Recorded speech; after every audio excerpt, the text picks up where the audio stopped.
Direction le Haut-Rhin, à Manchepack précisément. Manchepack, ses 600 habitants, son église, son école et son maire, Daniel Dittmann, devenu l'emblème français de la réduction des déchets ménagers. Ici, on trie. Compartiment, on met carton, compartiment, on met plastique et autres éléments tout venant. Bref, 3 catégories de déchets. Premièrement, les fermentescibles, autrement dit des déchets biodégradables, 30% de nos ordures. Ailleurs, ils sont envoyés à l'incinérateur, mais ici, c'est du naturel. Des épluchures, des œufs, des épluchures d'oignons, du marc de café, des choses comme ça. C'est des produits de la terre qui vont retourner à la terre. Deuxièmement, les déchets recyclables. Carton, conserves en aluminium, bouteilles en plastique, environ 50% de nos déchets ménagers. À Manchepack, ils sont collectés à part pour être recyclés. Troisièmement, les 20% de déchets qui ne sont ni biodégradables ni recyclables. Ceux-là partent dans des poubelles un peu spéciales. Depuis 1999, elles sont équipées de puces électroniques qui permettent de les peser. Chaque habitant est ainsi facturé en fonction du poids de ses ordures, un système qui incite fortement à trier ses déchets. Résultat, à Manchepack, un habitant ne produit pas 306 kg d'ordures par an comme partout ailleurs en France, mais seulement 96 kg. 3 fois moins.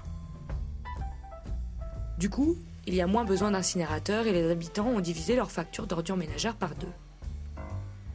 Alors on se bouscule pour saluer le succès du système.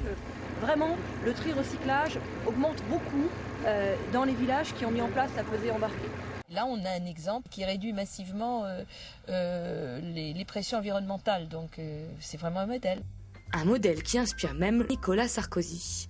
Le 25 octobre 2007, lors des premières conclusions du Grenelle, il déclare ceci. La priorité ne sera plus à l'incinération, mais au recyclage des déchets. Manchepack, un succès, un modèle, un exemple à généraliser. Ça, c'est le message officiel. Sauf qu'en fait, pour mettre en place son fameux système de tri des déchets, le maire de Manchepack a dû batailler ferme. Quels ont été les problèmes Les problèmes, ils ne viennent pas de la population. Hein. Ça, c'est déjà une chose. Hein. La population, elle comprend très très vite. Pour la population, un sou est un sou. Les bâtons qu'on a eu dans les roues, c'est des bâtons qui nous ont été mis dans les roues d'une manière plus ou moins indirecte, mais d'une part par les politiques. Retour en arrière. Avant 2002, les déchets non recyclables de Manchepack allaient à la décharge de Redswiller. Cette décharge comportait 2 avantages. Premièrement, sa proximité. Elle est située juste à un petit kilomètre de Manchepack. Et surtout, deuxième avantage, elle stockait séparément les plastiques plats, type pot de yaourt, que les habitants avaient pris soin de distinguer de leurs déchets. L'idée, en fait, c'était de les recycler un jour et surtout de ne pas les brûler car ils sont toxiques. Mais en 2002, le maire de Manchepack va être fortement encouragé à envoyer ses déchets ultimes vers un nouvel incinérateur construit à Bourgogne, à une dizaine de kilomètres de Manchepack. Dittmann s'exécute, sauf pour les plastiques plats, les pots de yaourt, qu'il ne souhaite pas incinérer. Quand l'incinérateur a vu arriver effectivement nos déchets secs comme ça, ben, il a dit bah, attends, là-dedans, il n'y a plus rien à brûler, quoi. C'est vraiment plus grand-chose. Donc il y a eu un certain nombre de coups de téléphone et un département, Bourgogne, communauté de communes et tout. Finalement, on a dit non, à partir de la semaine prochaine, bon c'est fini, vous devez remélanger vos plastiques et tout avec vos déchets pour que ça brûle dans l'incinérateur. Selon Daniel Dittmann, le Conseil général du Haut-Rhin favoriserait donc l'incinération au détriment de l'environnement. Interrogé par Bakchiche sur ce sujet, un responsable départemental a estimé que le maire de Manchepack présentait la réalité de façon fallacieuse.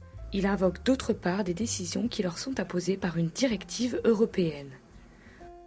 Bref, on semble bien loin du discours pro-tri de Nicolas Sarkozy. Pour le président du Centre national d'information indépendante sur les déchets, le CNID, il existe en France un fort lobbying en faveur de l'incinération. Le lobby peut arriver à 2 niveaux. D'une part, les industriels, bon, ce qui peut se concevoir. Un industriel qui fait que ça, effectivement, il a intérêt à ce que l'incinération continue et il va exercer son lobby. Et le lobby peut intervenir aussi de la part des représentants de collectivités qui défendent très fortement l'incinération. Ou de l'Association des maires de France, Alors là, on avait un Mont Blanc devant nous qui était absolument imbougeable, quoi, qui protégeait l'incinération à fond, quoi. Mais pourquoi il protège l'incinération? Mais je vous l'ai dit, parce que c'est la solution de facilité. L'incinérateur, c'est la solution de facilité. Chers gens, mettez tout votre bordel ou mettez tout dehors, moi je m'en occupe. Facilité ou intérêt? Aujourd'hui, la majorité des communes et des régions françaises adhèrent à Amorce, une association grâce à laquelle elles espèrent trouver des solutions pour mieux gérer leurs déchets. Mais Amorce est-elle une association indépendante des industriels de l'incinération? Pas sûr. Il faut savoir que le nouveau président d'Amorce travaille depuis 25 ans pour un constructeur d'incinérateurs français. Cet homme, c'est Gilles Vincent. Son entreprise, c'est CNIM, Construction industrielle de la Méditerranée, un des plus gros fabricants de fours d'incinération en Europe. L'homme qui conseille la majorité des communes françaises sur leur gestion des déchets est donc salarié par un fabricant d'incinérateurs. Y aurait-il donc conflit d'intérêts? Le délégué général d'Amorce, Nicolas Garnier, explique au téléphone que 43 personnes siègent au conseil d'administration d'Amorce et que donc toutes les tendances techniques sur les gestions des déchets sont représentées.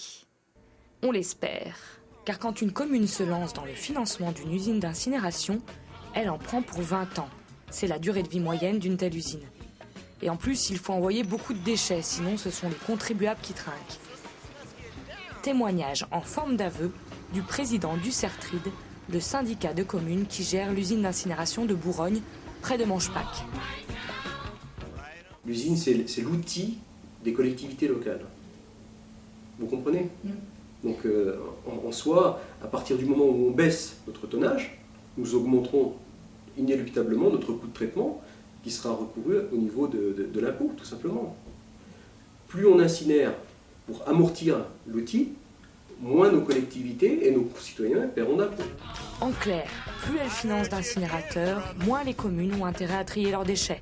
Or, aujourd'hui, on compte encore environ 130 incinérateurs et des projets d'extension d'usines et même de construction.